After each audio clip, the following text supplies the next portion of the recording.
Because you have the big nationwide organizations, right? Make-A-Wish, Boys and Girls, like they're all over the nation. They've got nationwide people telling them what to do and providing all these things. And then you have organizations like mine, like there's no one else that does this. We are the only one that does it. We're doing it on our own. We are local. We're serving local people. All the money stays here and goes back to the kids. People can really think that through a little bit, where we are local, we're serving local, and we're doing good, and focus on those nonprofits.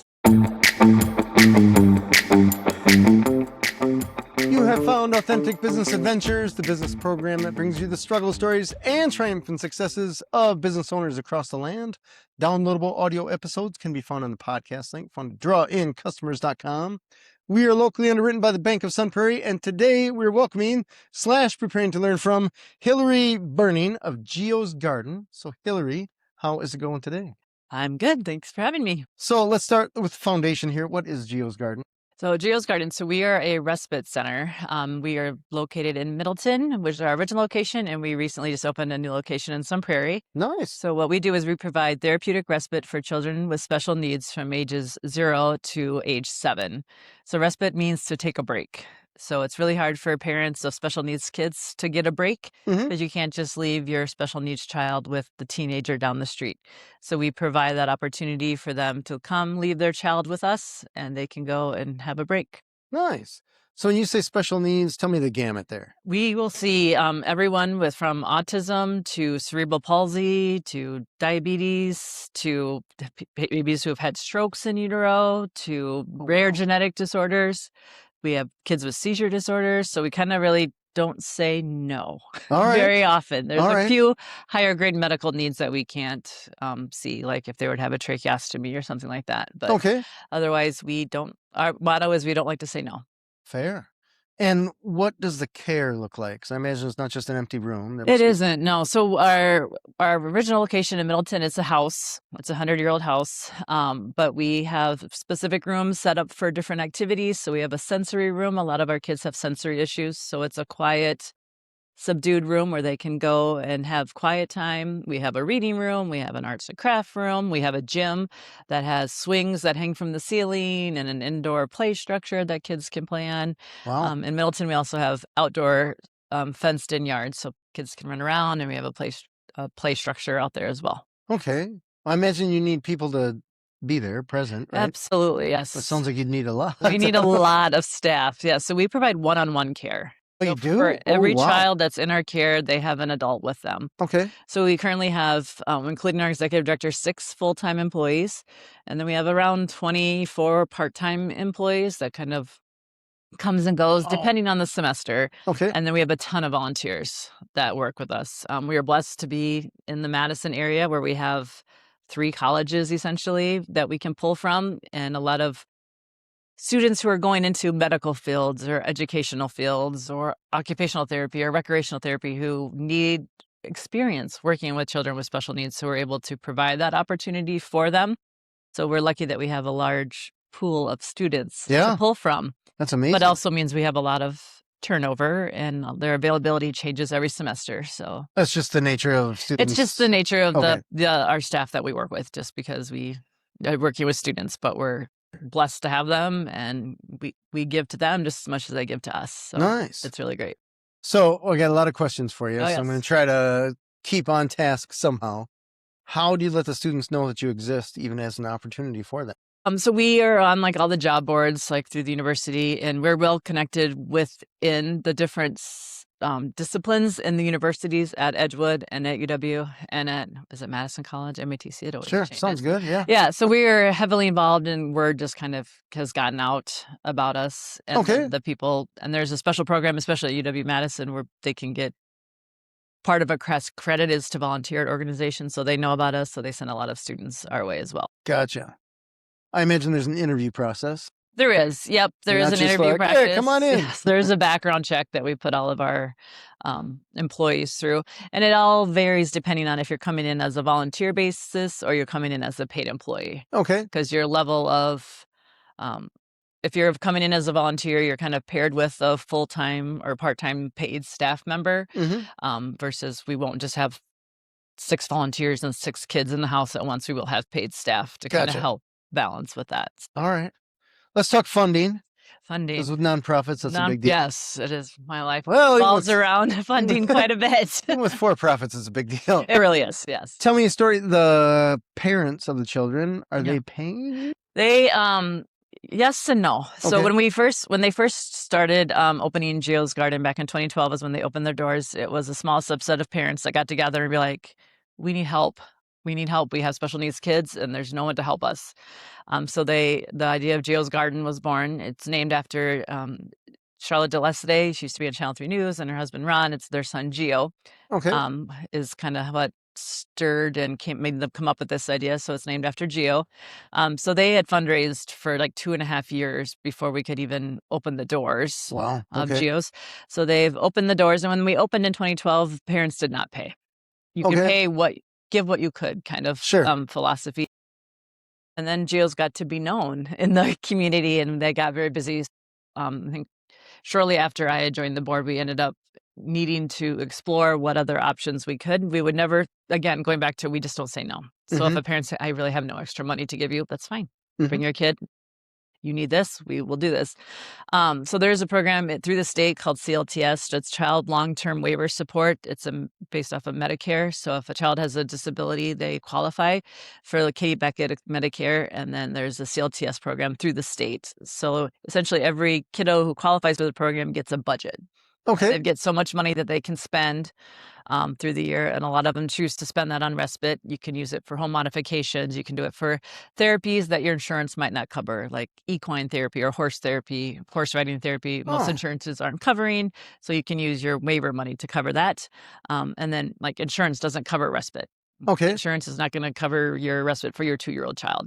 So the CLTS money goes to that. So we did end up, we are now a partner with the CLTS program in the state. So we do get reimbursed from the state for respite services for some of our kiddos that qualify. What we get reimbursed is not what it cost us. I suppose not. To pay to see every child that comes through our door, but it has helped and allowed us to grow and see more kids. Okay. We have some kids who it's a wait list yet to get in CLTS. So there's some families who are on our wait list. And then we do a fee-based scale, which is very, very minimal. And again, if a family says, I can't pay that, then okay, that's fine. You can still bring your kiddo. All right. So we do get some reimbursement from CLTS, but obviously it does not cover all of our expenses. Gotcha. We have some dedicated long-term donors who donate to us every year. We have a big fundraiser that we put on every December. It's called the Gios Garden Holiday Party. Okay. So we just got done with that in December. All right. So that has turned into my new baby, and I'm suddenly figuring out how to be a party planner. But last 2 years we've been at the concourse. So we just kind of throw a big party and let people just have fun, eat some good food, and then learn a little bit about Gios. We do silent auction items with that as well. And then we usually have a video or two that we work with Big Dreamers United on and kind of share what's new with going on with Gios and and then ask for money, of course. Nice, sure. Yeah, people that attend know the game. They do. Absolutely. Sure. Absolutely. And we look at grants and other forms as well. Right. So, and this year we have a huge opportunity. We're working with UW-Humorology. Okay. So Humorology is an organization on campus. It's actually the largest student-run philanthropy organization in the state of Wisconsin. Wow. And it's all the sororities and fraternities on campus join together and form Humorology. And they put on a variety show every April, which is a huge competition between the houses. And it's a really big deal if their house wins. But the big goal of them is to raise money for a nonprofit that helps children. So Gios is lucky enough that we were chosen to be the recipients this year. So we've gotten to spend last semester and now this semester working with a bunch of the children from they're adults, children, but through the students at UW and the Greek life and educate them about Gios Garden and tell them what we do. And then they have just raised from what we hear from them, a ton of money for us already. That's incredible. It is really incredible. And it's really inspiring to see these young adults really passionate about an organization and all the work that they're putting into not only putting on their show, but to raise money and educate people about Gios Garden for us. So tell me a really quick story. Let's go down that tangent with the humorology thing. Yeah. Is that available in person only, or will that be Yep, available so on the it will. internet Yes, as well? so they will have. It's an in-person live show. It's on the 24th of April and the 25th of April. The tickets will be coming available probably within the next month. All right. And it's at the Memorial Union Theater. It's 2026 that people know, 2026, right? yes. Yeah. So that everyone can, people can buy tickets and come to the show.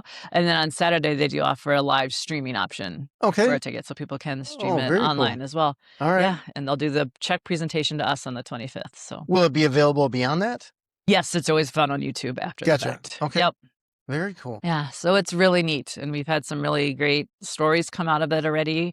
We've had an influx of volunteers and people wanting to work from humorology. Oh, incredible. Yeah, Jeff, my executive director, and I presented to them in October for 900 students. We presented it 3 times, in 3 sections, and just kind of told our story, told my personal story about how Gios has affected my life and Jeff's life and what we do. And we've had an influx of students wanting to I want to volunteer. I want to help you out more than just raise money for us, which is really incredible. Yes. All right. Well, you hit on that. So let's run down that tangent, right? Yeah. How did you get involved with Gios? So my son, Colin, was diagnosed with a rare genetic disorder at 21 months old. It was called Sanfilippo syndrome. So it was a progressive neurological disorder. So he developed normally till age 4 and then lost all of his skills. And then I had heard about Gios Garden right when it was opening on the news, but we have family in town, and I was like, that's for people who don't have help. But my neighbor Joe came over, and he's like, "Have you heard about this?" And I was like, "Yeah, but we have help." He's like, "No, just do it." So I did it. I went over and met with them. And the wonderful thing about Gios is we also help families with other resources. So we sit them down when we intake with them, like, do you know about this resource? Do you know about this resource? Just to make sure that they're well connected in the community, especially if they're newly diagnosed, because it's overwhelming to get that kind of diagnosis. So Colin ended up being the 3rd kiddo to attend Gios Garden. So he would go every Tuesday night. And so my husband and I would have a date night every Tuesday. Whoa, it's nice. Crazy. Most people can't say that. No. We got to learn the restaurants in Middleton very well. And I got a Costco That's membership awesome. because it was right there, right? Yeah, date night at Costco. Exactly. But Colin loved it. It was his absolutely favorite place on earth. He would get mad at me if I drove in that direction on the Beltline and didn't go to Gios. Oh, he was a parent that okay. He was mad, and he would walk in and he would say, "I'm home." Wow. He was just so to see how it impacted him and how much a difference it made. Not only in his life, he loved it, but it gave my husband and I time to just be together and talk and just have some time. Made me want to stay involved. So I was asked to join the board of directors when he graduated. So like I said, we only see kids till they turn 7. Okay. So when he turned 7, he had to stop going to Gios, which was really hard for all of us involved. There was a lot of tears that day. But then I was asked to join the board, which it feels good to help push, make sure other people can still have the experience that Colin did at Gios. So I think I just started my 10th year on the board of directors and my 4th year as board president. So, okay. We lost our son Colin in 2020, right before COVID. So 6 weeks before COVID shut everything down, we lost Colin. So I feel like it's a way to continue his legacy a little bit too. I like to say through Gios. I think hugely, yeah. And it's helped with my grief and just helped given me a purpose after him. So that's fair. Interesting. Yeah. So you've been with him 10 years. Yeah, on the board. What have you seen for changes over the course of a decade? We have changed a lot in 10 years. So like I said, we end up now we are able to get some funding through the state, which has helped us see more kids more regularly and grow. So when I took over with presidency, we had just had a donor graciously buy land for us in Sun Prairie to build a new facility. And then when I came on as president, I really didn't feel that we were in a place to do a capital campaign and raise multi-millions to build a facility when we hadn't really tested the market. We knew there was people on the east side of Madison and Portage and Lodi and Cottage Grove who wanted to use our services but weren't, because driving to Middleton is a half hour, 40 minutes. And you do that twice, that really cuts into your 4-hour respite period. So people just weren't using us because of our location. But we didn't know, it's kind of that if you build it, will they come? I wanted to test that theory before I put all this time and energy and money into a Yeah. Yeah. So I convinced the donor who had bought the land for us to let me sell the land, which Oh, wow. in the end ended up being a very good investment. Okay. Let me tell you. And that has allowed us to then look at leasing a space. Like I had gone to the board, like we need to prove ourselves that we can do it, that we can handle 2 locations, that we can get enough staff to handle 2 locations. And let's just make sure before we really commit to brick and mortar, let's do that. So then we started the process of looking for leasing a commercial space. And we didn't really limit us too much on where we wanted to be. I always wanted to be in Sun Prairie, but like It's a sweet town. it is east side of Madison. We looked a little bit in Monona. Sure. It took us a year and a half to find a spot. It was Wow. it was a lot harder than I thought it was going to be. Okay. Um, From a cost point of view or a specific location? Both, and what we needed in a facility. Okay. So we see special needs children, and I was surprised at the number of commercial spaces that share a restroom. Oh, yeah. You walk in, there's a shared lobby, shared restroom, and then everyone has their place opt. I can't have a shared bathroom when I'm changing diapers on a 6-year-old. Right. And special needs children. I can't. I needed to have our own bathrooms in our space. And we needed a washer and dryer. That's really can be kind of tricky not common, too. no. It's not common in a commercial space, or to have an owner that will let us vent out a washer and dryer Oh, sure. in a space. Yeah. So that was really tricky. We wanted it easily accessible to parents, whether off the interstate or off some of the bigger highways. In the perfect world, we would have had outdoor space. We have outdoor space in Middleton. The children love it. And nice weather that they can run around outside. That is extremely hard to find in a commercial space, and one that we could afford. Because we're also a nonprofit, right? So we have to be very conscious of how much I'm spending on rent. Right. We own our house outright in Middleton. We had a generous donor pay off our mortgage years ago. So we own that property, so you have to be conscious of that bottom line. So it took a long time to find the space, but we did. That's awesome. Yes. That's awesome. And for the people in Sun Prairie that know or should know, yes, where is the location currently? Yeah, we are at 365 East Linnerud Drive. So we're right in that strip mall with Rosati's Pizza and the Nitty Gritty. And then CI Therapies is right next door to us. And CI Therapies, they do pediatric therapy, so PT, OT, speech. They actually see a lot of our kiddos that come to us. So it's a really nice partnership to kind of share a wall with them. That's cool. So I had to convince my executive director and the staff that we could be okay without outdoor space. But the Dream Park is a 3-minute walk away. Oh, yeah. So that beautiful space. Yeah. So I think that was the nice compromise. And we were able to find a space that has 2 bathrooms, which is really nice. And they let us do our washer and dryer when we had just a very small build out, and we started seeing kids in November. Wow. No, so we're talking a few months ago. A few months ago, yes. Oh, wow. We're still actually putting the finishing touches on it. Like, I'm planning on having an open house, but I want it to be beautiful and pretty yet. So we're still getting the final touches on it, but we're open enough and say that we can start seeing kids. So we have pretty much kids there every day. I'm thinking the Sun Prairie Chambers Friday coffee would be yes. So we have looked into that, and we'll be in touch with the chamber and the office and everything once I can get a date nailed down for my open house, which I was hoping to be this month, but it's not quite pretty enough. The game with construction. It is, yes. So interesting. Yes. It's interesting listening to you talk about the growth, which is phenomenal. Yes.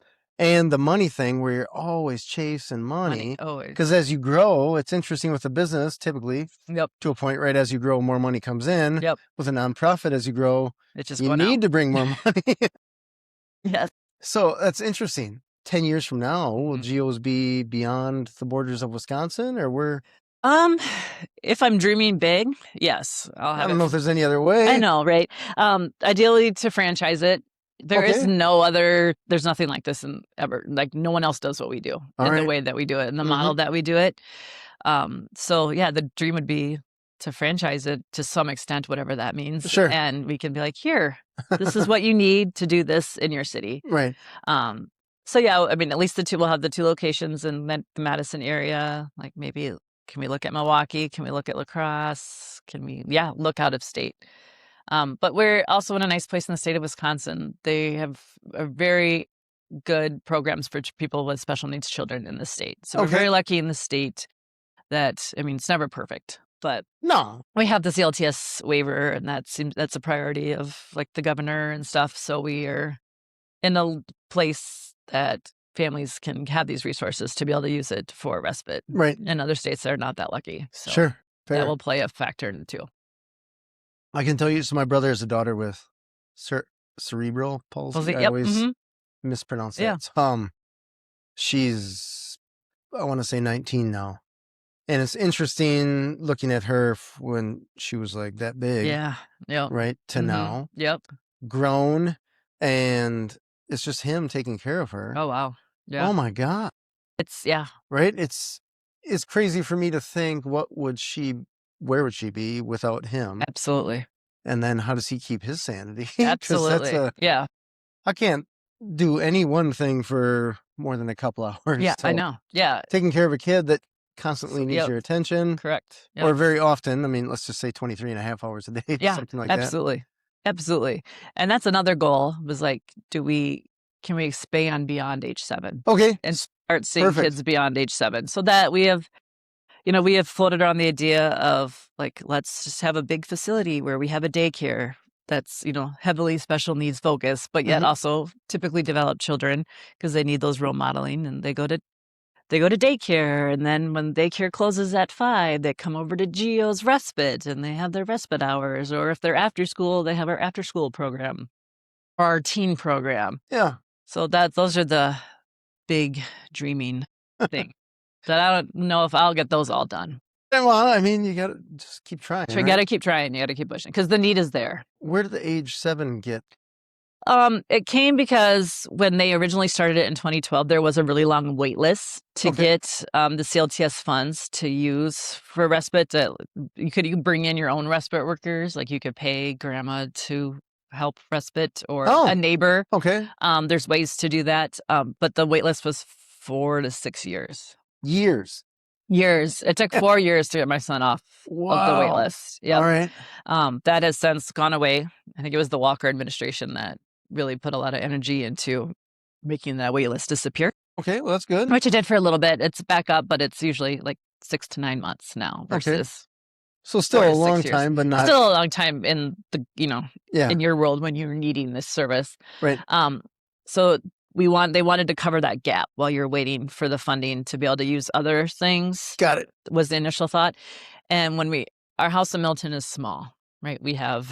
It's a 124-year-old house. We have that in the garage, which is our gym. So and with doing one-on-one care, we just physically didn't have the space to see bigger kids. Once kids got much bigger, it's just. It's interesting when you mentioned that you had a gym, but it was in a house. I was trying to think, where is the gym? It's technically our garage. It's a garage. So when it's a 5-year-old kid, you don't need that huge ceiling that a gym has. So that makes way more sense. So we put it in the garage, insulated the garage, put a air conditioning and heater in the garage. Sure. Yep. Okay. So it's not some huge monstrosity. It is not. Play football inside here. I wish, but no. And my next big adventure is we are going to remodel Middleton this fall, hopefully. Yes, all right. It's in the process. I shouldn't say hopefully, it's going to happen. It has to happen. So our kitchen needed to be redone and our bathroom desperately needed to be redone. All right. And the board, we're all in. We're all in on helping kids. And we have, humorology is raising a ton of money for us. Yeah. And so we're going to do an addition and a remodel to Middleton. Okay. Starting this fall, if we can get all of our ducks in a row. Tell me, this is more just curiosity prying here. So when you work with the city for approvals and all that kind of stuff, you're not residential, but it's a house. So I imagine you're in a residential area. We are technically residentially zoned at the moment. We've gotten special accommodations for, but especially the city of Middleton, since we're in a house, to do what we do under that. Yeah, we haven't quite talked to this. We're talking to the city next week. So we'll see what they say about my remodel plans. Has that been difficult? Or no. For the most part? No, they've been really great. Yeah, absolutely. Really, really great. I've chatted with other businesses and worked with other businesses that are in houses that are typically nonprofits. And it's interesting how most of the time it's a non-issue. Yeah. Yeah, they make the world a better place. Absolutely. It's not like they're creating an airport in the middle of a neighborhood or something like that. They're not making noise. And hopefully with our remodel, it's going on the back side. Okay. And so we're going to keep the part of the house that faces the street will be the same. We're just going to add on a little bit and right on. make it a make it nice. Were you there when they chose that original I spot? was not. Okay. So I was just a parent to start. So All when right. that originally started, I was not involved whatsoever. All right. Pre your decision. Pre me. Yeah, that was always say that was pre me. I had no choice in that matter. So tell me, when you're on the board, how do you become president? I would like to say that they all wanted me to be president, or All right. it was the lack of anybody else volunteering to be president. Okay. So I was, our current president had resigned from the board abruptly. And so then our vice president stepped in, Mhm. Christy, and then I was actually in the hospital with Colin like the week before he died when we had a like emergency board call. Wow. And I said that I would do it. So Dang. whether that was, because when that happened, I did not know that he was going to pass away, 4 days later. Okay. So I don't know if that was what that was, but Yeah. it's given me a purpose. So, Okay. So then I did my 2 years as vice president, and then I took over as president since. All right. Interesting. Yep. And I can't give that role up yet until I get all of my plans done. Check the boxes and get I the had to stuff get done. the second Yeah. location open. So Okay. it's done. All I right. got Humo. I got to get that done. And I want to get through the remodel of Middleton. And then we'll Nice. evaluate if I'm still the right person for this role. Well, that is interesting. That's almost motivation for any leader, right? To be like, hey, these are my goals. Once I achieve those goals, then we can look at next chapter. Yeah. That is cool. Yeah. That is very cool. Yeah. Has Sun Prairie, how has it been working with Sun Prairie? Great. Like, everything has gone really, really smooth. The parents like it. I think we have, last I heard, we have 20 new families waiting to get onboarded. Wow. A large majority of them are because of Sun Prairie. Okay. They're like, oh, you're in Sun Prairie? Yeah, I can make that work. Nice. And we had a parent that we interviewed for our holiday party video, and they were driving from the east side to Middleton. Okay. And they did it because they went once. Their child loved it. All right. He was so happy there, and it gave them a break. They got to know Middleton restaurants as well. Right, exactly. But then, like, when we told the families, okay, we're opening a location in Sun Prairie. Here's the address. If you want to move over to Sun Prairie, we can totally do that. And they're like, this was so awesome. Like, I have a 15-minute drive to Gios now. I can go home, and do laundry or take a nap or mow the lawn or whatever I need to do versus, I'll just tootle around the west side of Madison for 3 hours. Yeah, I guess that would be the challenging part, right? You have this time. Yes. But the practicality of that time is diminished when there's travel. When there's travel time involved. Mhm. So that was kind of the big push to get some of these families over here. And we have a family in Portage who really wanted to use our service and tried it in Middleton, but it's a lot. It's a lot sometimes for these families to load up their child, drive them somewhere, unload their child, and then do it all over again in reverse. It can be a lot. No doubt. I can remember my brother, my dad, and I went out for breakfast or lunch, whatever, in Eau Claire, where they live. Mhm. And I watched my brother lift his daughter into a vehicle he had at the time. But whatever it was, all I could see is that dude's going to break his back. Yep. Mm-hmm. And so I helped him get a van with a ramp. Oh, nice. Because I'm like, she's not getting any smaller. Yeah. Yep. Kids keep growing, right? Yep. And he's just going to get older. Yep. And yeah, going to break your back. And then what? Right? I pulled the trigger on a wheelchair van very early with Colin. All right. Because it was like, I can't. I'm gonna break like you said, I'm going to break my back, or I'm going to get hurt and be then what? Incapacitated, and then you can't help him. Then my husband, who's the primary breadwinner, is going to have to take time off work. Like, it just kind of snowballs. So but it's a hard decision to make those. Like, I felt to give in to that and be like, oh, we do need this. We do need a ramp into our house. We do need a wheelchair van. That can be in a very emotional decision and struggle for parents. Yeah, at least for a lot that I have talked to. Because it's like the disability wins, right? Oh, I guess you're adapting. I guess from my point of view, I look at it logically, like to make sure you don't die. But like the disease is winning, or it can be an emotional. Asking for help can be a really hard, I guess emotional thing. I never thought about it like that. Yeah. All right. So there's a lot of mental factors to. So help me with this, right? Yeah. So is the battle, I guess, the internal monologue more to just do what normal people do, kind of thing? Don't have a ramp? Yep. You want to keep it as normal. A lot of parents want to keep it as normal as you can. Okay. to what other typical families look like. Like when you go to have a child, you have this dream scenario in your head, right? Mhm. You have the perfect pregnancy and the perfect Sure. delivery and the perfect stork bundle of comes, joy, right? right? And everything's perfect. You go to the pediatrician and everything's great. Mhm. And then all of a sudden, the rug is pulled out from underneath of you, and here's this horrific diagnosis that's going to forever change your life and change your child's life. And you may end up living longer than your child and needing all these things. So there's a sense of needing to be normal and let your child feel normal Yeah. too.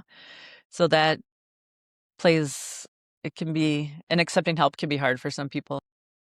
Because I'm Interesting. the parent, I should be able to do this. Right. Right? It's Right. my job to take care of them, Yeah. and I'm going to do it. That's fair. I've told my kid that many times. But it's okay to need help and to ask for help Sure. and to accept it. But Oh, it can be a interesting. struggle to get some families to let All us right. do that. Or, it's their baby, right? Right. They have this medically fragile child that they've never let out of their sight.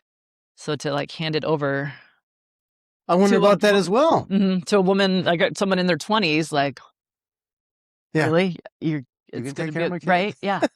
So Do you know what this kid needs? correct. Absolutely. And our Okay. staff are like ridiculously overtrained and well trained, and It's trained on interesting. every individual kid that walks in the door. We know what their plan is, and Yeah. what they need.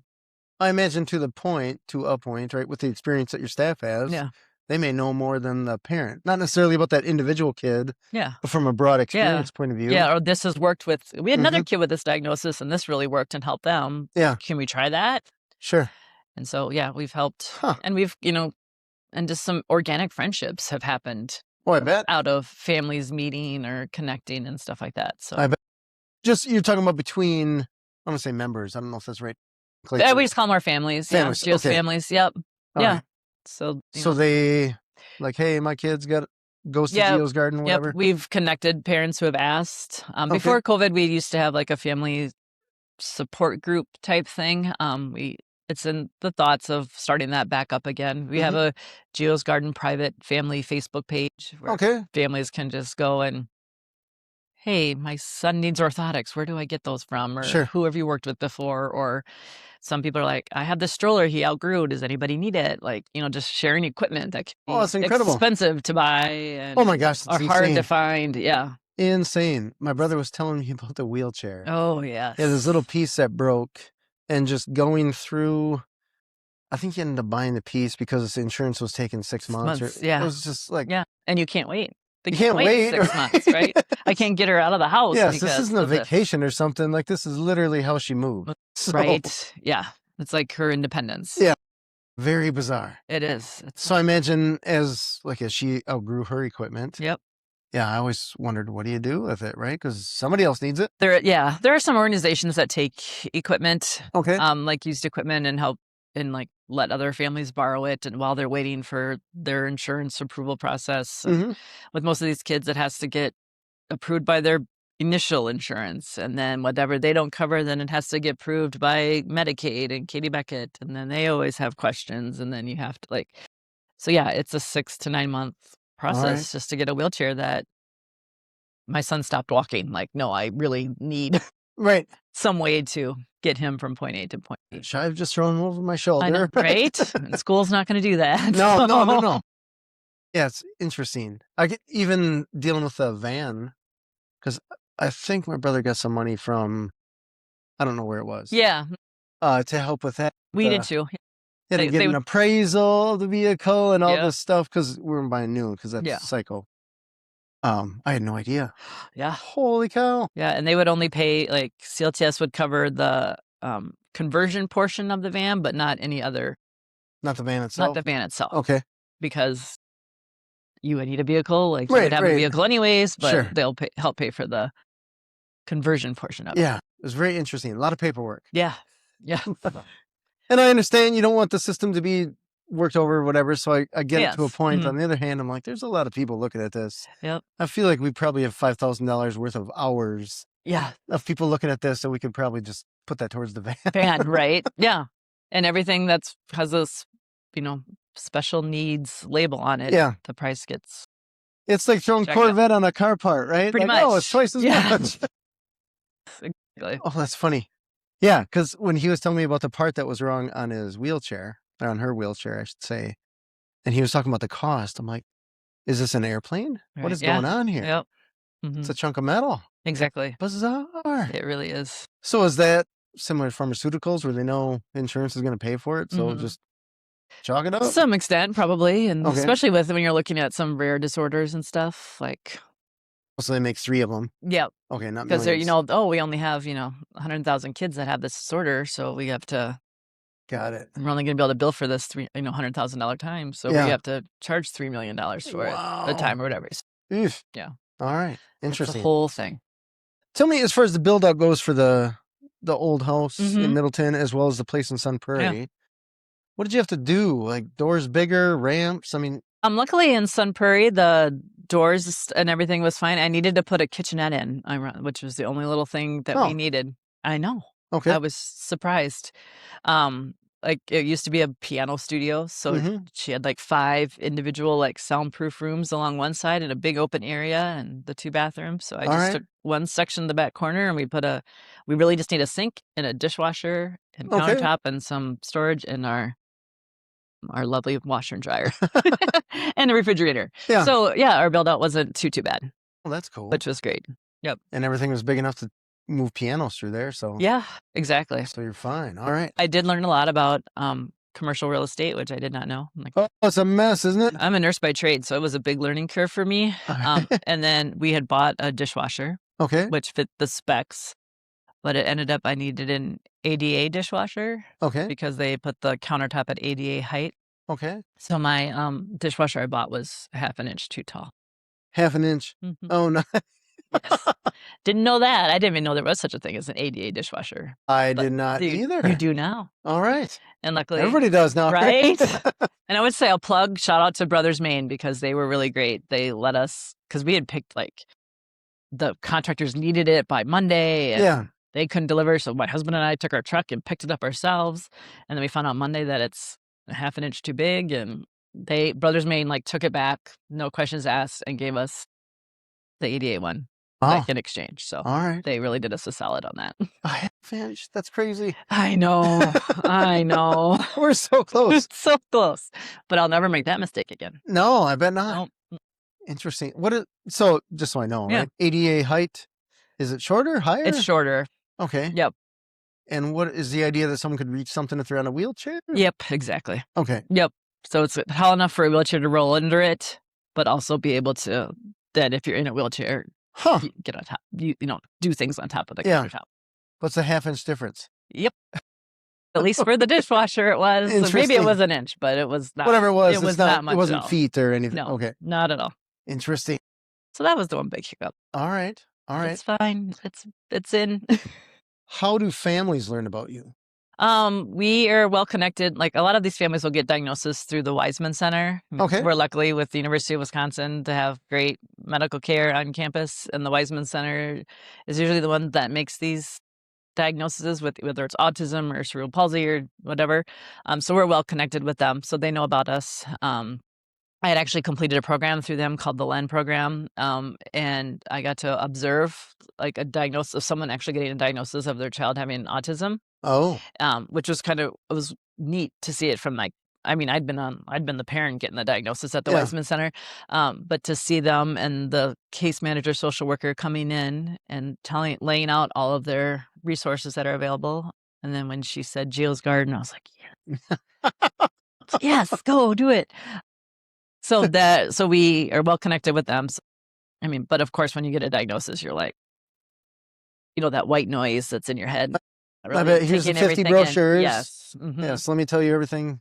Yeah. And then when they're doctor. connected when they get on Katie Beckett and Medicaid and CLTS, which the Weizmann Center is really good at making sure those steps are happening, they get assigned a case manager to help them navigate and set up the quote unquote their budget for their funds. And they all know about us. Okay. And promote us wildly. And, very cool. Yeah. And like most of the pediatricians, we've been around too, they know about us. The hospital knows about us. Nice. Okay. All the social workers at the hospital, at the perinatal center, which is at Meriter, where most of the diagnoses of like Down syndrome in utero or things that are diagnosed in utero, they know about us. So wow. It's mostly, I would say, like through that system. in Okay. the process of getting a diagnosis. Nice. Yeah. And so 7 was the height. What is the floor? Is it newborn or how? Yeah, as soon as they're willing to let us have them. Wow. Hmm. All right. I don't know that we've ever gotten like a 6-week-old. I think Okay. the closest we've had, lowest is maybe a 9-month-old that came in. That's still pretty young. That's still pretty young. All right. Yeah. But, it's takes some families a little bit to be comfortable leaving their baby. Sure. No, that's fair. Leaving their That's child fair. with anybody. And that's reasonable, right? It's But I very imagine reasonable. from an equipment point of view, that means that you have to have cribs or Yep. So all the things yep. that babies need. Yep. So we've got pack and plays and all that stuff. We have a ton of toys and sensory toys and All right. Is it difficult to keep?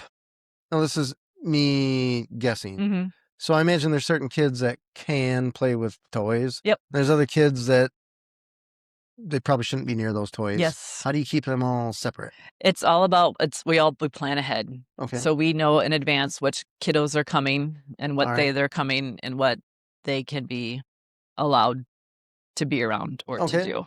Just for safety purposes. Sure. And we set goals with all of our families to help Okay. work on stuff with them. So if they're working on, I remember when Colin was there was a little boy named Max, and the goal was to get him to not cry when his mom left. Get Max to not cry or Colin? No, Max to Max, not cry. okay. When Colin didn't care, he was like, "Bye, Mom, I'm home." It's Deuces, fine," Mom, right? home, right? But to get Max to not cry. Okay. And they worked on it, worked with him and got him there enough. And by the end, Max was waving goodbye and telling his mom to leave. Like, so there's like something as simple as that. Or, Stop talking, Mom, right? Right. Or sensory like goals or Yeah. stopping at a door and not, running through it. Okay. We have a lot of kids who are escape artists and they know how to open doors and gates and get out. And so we have a very nice fence around our yard and everyone's well contained. So yeah, we work on goals Okay. and help the families with things. We help them with potty training, with Oh, wow. eating, like whatever they need. We are there to support them. That is cool. So it's more than just a babysitter. It's more than just a babysitter. Okay. Yep. Yeah, it's what kind of we put the word therapeutic on it. We will set goals and work with you on Right on. something as simple as my kid doesn't cry when I drop them off here. Uh-huh. Or my kid will wave goodbye. Or Sure. my kid will sit and color for 1.2 minutes, or something. It can be Right. simple as that. I remember dropping my kid off at daycare and he would cry initially. And then eventually it came to the point where you drop him off and he just goes to play. Yep. And there's not even a wave There's goodbye. not even a goodbye. Yep. You're like, oh. Which is hard. I don't know but which it's one I also, want. Right? It's also a good feeling when that happens. Yeah. There's an independence. Yep. And it's a good feeling when the parents can walk away without crying. That's huge too. Oh, I bet. We I feel bet. You got to work on that too. It's always a big goal for us. Like, okay, that mom's okay leaving him. Or All right. dad's okay leaving him with us. Sure. And excited to leave him with us. All right. Because they know that their kid's excited to go. Right. It's good for the kid. Yep. All right. Good Yep. for the parents. Yeah. We've had, families call us. They're part of our team now. They're part of our family. Like Gios is part of our team. Nice. And that's how we like to look at it. We all have the best interest of the child Mm-hmm. and the family as a whole Mm-hmm. in mind and at heart, and we'll do what we can to support them in any way. Yeah. The original founder of Gios, Yes. Are they still involved? Yep. So Charlotte is still on our board. Yep. Okay. Their family is still involved. Yep. Okay. But they've, as good founders do, have started to, step back and not. No, that's You don't need to run it all. You don't need to worry about it all anymore. They've gotten us to where we're at and have been able to, hand it off, but still be involved to the level they want to be. Yeah, let the butterfly fly, Yeah. kind of thing. Yep. Sure, that Yep. makes sense. Yep. So, how old is it now? How old is Gios? Gios, so we started in 2012. So what is that? 14. Yeah, I got a Okay. big partying to do next year, don't I? Oh, no. 15. More party Yes. planning. Yes, more party planning. But yeah, so we started in 2012. All right. We've come, and it's taken a while, but we're excited to have the second location and Yeah. see where we go from here. So it sounds like from a marketing standpoint, you really don't have to market to families because they find Yes, you through yeah. referral. You do have to market for your fundraising. stuff. Fundraising, yep. All right. Yep. So what has worked for that? We've had. It's like, oh, what has worked? for I that? know what has worked. We are. Podcast, right? Yeah, Podcast. right. No, this is a new venture. This is my first podcast. I'm very excited. So yeah, it's an area that we need to grow in, definitely. But we are blessed to have some really key dedicated donors. Okay. And key dedicated board members who are bringing donors and sponsorships from their organizations that they're, their businesses that they work for and stuff. So we've been very lucky in that regard to have that. Most of the key donors, have they had children that went through the program, or some relatives, have, or some something like have, that? and some are just, we're so like moved and touched by the story and by Gios' story that they have found they truly care and believe in what we're doing and will support us. Okay.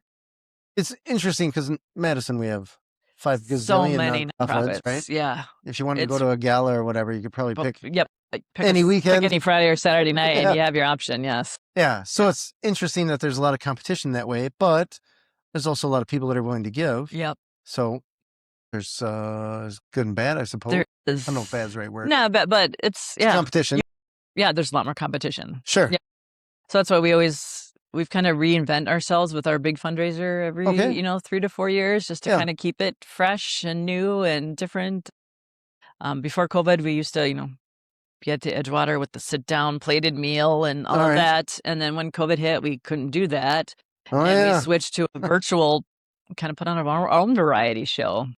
A virtual one, yeah, where people just pay, donate $50 and you get a link. And we entertained you. We had like People's Brothers Band. I don't know if you know that band, local band. I know. They did a song for us like for free and filmed it on their phones, and we had help putting it together. So, and then when we could get in person, we were at the Garver Feed Mill for a while and did a small, intimate, like live studio audience while we put on the show and played with commercials and stuff. And then now we've been at the concourse the last 2 years, and we're not doing the sit-down dinner. It's more of a party. Like we got tunes pumping and DJ, and very cool. We have a mashed potato martini bar. Mashed potatoes in a martini glass with all the toppings. It's a huge hit. Oh, okay. So it's not literally a martini on mashed potatoes. No, it's like you just take a martini glass and fill it with mashed potatoes and all your toppings. That's pretty cool. I know. Martinis aren't bad either. So, right? It's a big hit. So we're trying to reinvent ourselves that way and bringing different live entertainment in and just keeping it young and fresh. And this year we had a really young population at our holiday party, which was it students or just like, how did the word get out that way? We had some students because the humorology students came, like the executive committee came and they spoke and got to introduce them to a bunch of people. But nice. Yeah, I think it's just like word is getting out and families help get the word out. And our demographic of 40 and, people in their 30s, 40s, and 50s was higher than the 60s, 70s, and 80 people in their 60s and 70s that usually come to these kind of things. Right. So. That's fair. So, That's fair. We're always trying to reinvent ourselves a little bit. Yeah, it's interesting because the past few years I've gone to more and more. And at first you're like, what are we doing here? And then you realize what you're doing here. Yeah. Yeah. It's more fun. You can let loose. Yeah, absolutely. You meet some people. There's certainly some great context. Absolutely. And we have a great MC, John Urban. I don't know if you know John Urban, Big Dreamers That name sounds familiar, but so he's always our MC and very keeps cool. it fun and light. And he always makes a couple videos for us. All right. Yeah. Wow. So it's really crazy. All right. And you're the planner? Or I am. Yeah. Right. Me and Christy. Okay. Christy Maurer. So she's my vice president and helps me plan the holiday party. So nice. Yeah. How do you pick a location? We had a connection, like we had done the Edgewater. We were looking for a change. We had a connection at someone, like one of our board members knew someone at the concourse and just change a venue. And they were really, really great to work with. Very cool. Really, really great to work with. Yeah. And so we did 1 year and it went like really, really well. And so then we went back last year and we did even better. Nice. So we're gonna go again. December 4th, 2026. But yeah, no, it's great. We used to have a golf outing, but I stopped doing that 2 years ago. Everybody's got a golf outing. Everyone does have a golf outing, and what I had found, the amount of time and effort I put into that event did not pay off. Like I made $8,000 to $10,000 after expenses. When you count your time, and you count my time, that's $1.50 an hour. Or yeah, something. Exactly. And then I didn't do it last year, which was the first year, and then I put all that energy and time into the holiday party, and I raised $25,000 over what we normally do. Wow! At our holiday party. All So I right. was like, okay, well, that, More fun, worked out, didn't have to worry about rain. yep. Yeah.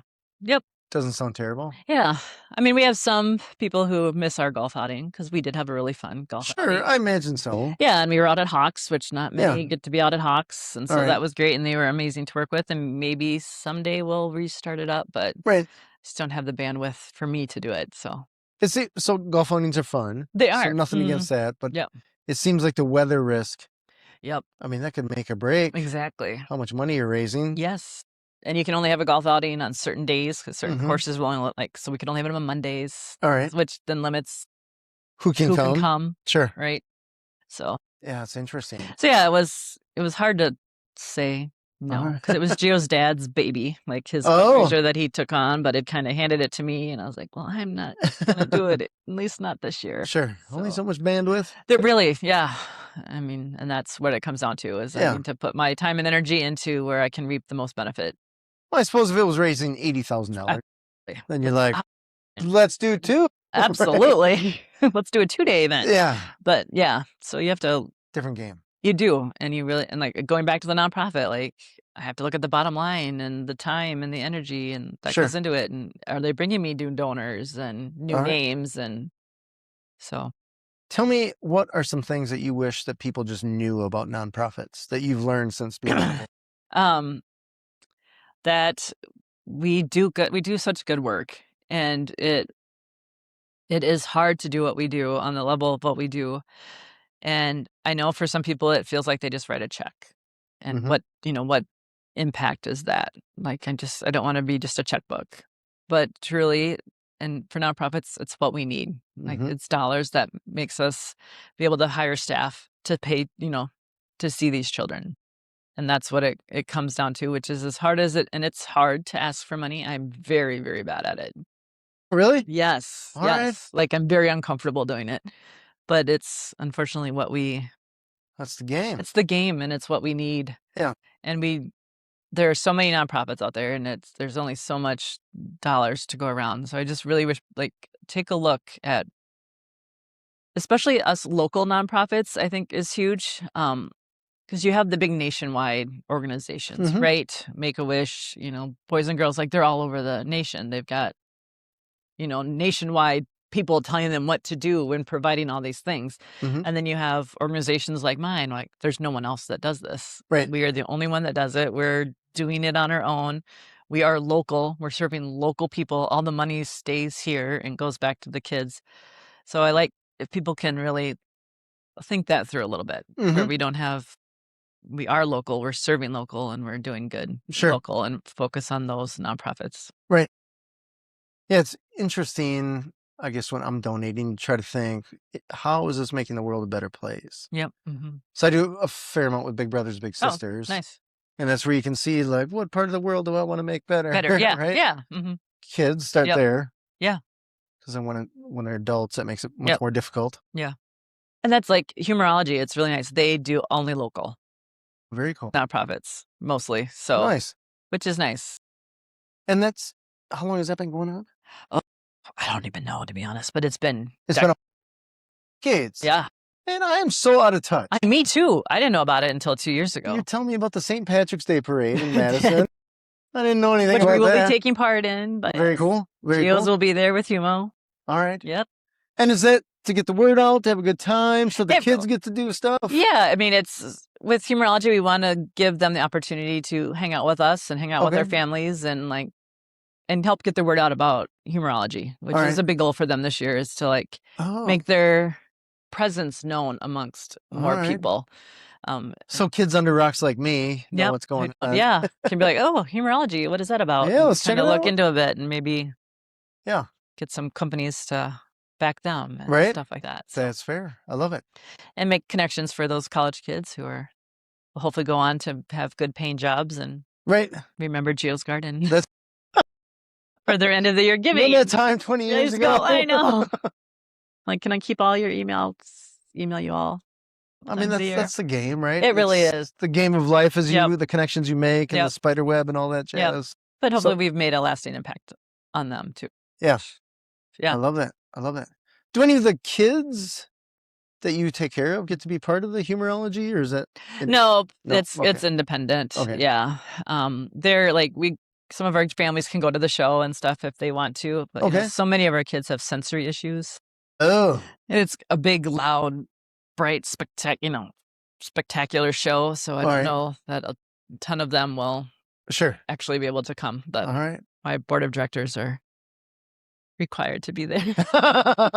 You'll suffer through it. Right now. It's not that it'll be amazing. I'm excited. No, it sounds cool. Yeah. So let's get some dates so that people understand or know what's going on. Yep.